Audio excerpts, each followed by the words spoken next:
Hello guys, gandang araw. Ayan, ang inyong Inday nandito sa palengke ngayon at ayan, todo pili siya ng ating bibiling pangrekado kasi guys naubusan ako ng stock kaya ayan. Araw kasi ng palengke ngayon kaya todo bili tayo kasi alam na medyo mura pag araw ng palengke. Bukod sa mura, magaganda yung mga mabibili mo dyan kasi mga sariwa talaga siya, mga bago talaga yung mga gulay. Kaya ayan, todo pili at mayroon daw gustong lutuin ng aking asawa. Kaya ayan, tapos na kami mamili ng mga pangsangkap sa aming mga lulutuin sa araw-araw na pagkain namin. At ayan, todo lakad dito na kami at naghahanap kami guys ng mabibili dito sa may accessories. May pinapabili kasi yung anak ko. Kaya ayan, eto na, nakapili na ako dito, ako bibili guys. At pasensya na nga pala kayo, nakita nyo na talaga yung tunay na buhok, no? Ayan na si kulot ang buhok. Hehehe. Kaya ayaw magpahaba ng buhok kasi halatang kulot ang buhok. At ayan nga guys, bumibili kami ng walis tambo kasi naubusan na kami ng walis tambo. Wala na, napudpud na talaga guys. Kaya bumili na naman ang inyong Inday para may magamit na naman yung aking mga anak dito sa paglinis sa aming bahay.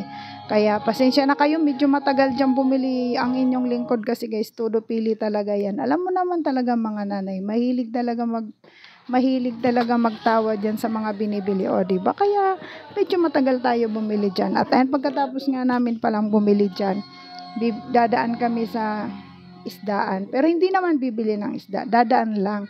Kasi guys, bago kami makabili ng karne, doon muna kami dadaan sa isdaan. Kaya ayan yung pala isdaan, dito kami bibili. Ay, dito kami dadaan. Kasi bibili kami ng karne at yun daw ang gustong ulam ng aking asawa na naman ngayon. Kaya diyan kami duman. At eto nga guys, kasama ko si Kulit kasi may pinabili din si Kulit. Hindi pwedeng di siya kasama kasi siya rin ang pipili.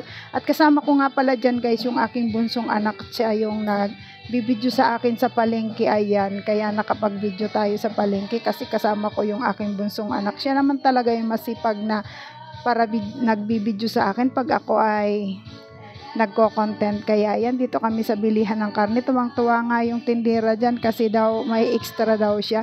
Sabi niya nga wait lang daw at magre-retouch siya para maganda siyang tingnan sa video. Ayan nga guys, dito na kami sa bilihan namin ng kikiam fishbowl, yung aming paninda tuwing hapon.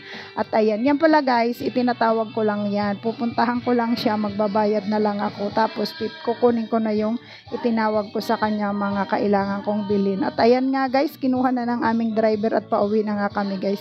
Tapos na kami mamalingki at ayan si Kulit, bitbit niya na yung walis tambo. Tuwang-tuwa siya kasi nakapunta rin siya dito sa palengke. Sa wakas daw nakapunta siya ng palengke. Ganun daw pala itsura ng palengke guys. Kasi hindi man lang yan isinasama namin. Gawa nga ng napakakulit. Baka mamaya mawala pa yan dito, o diba?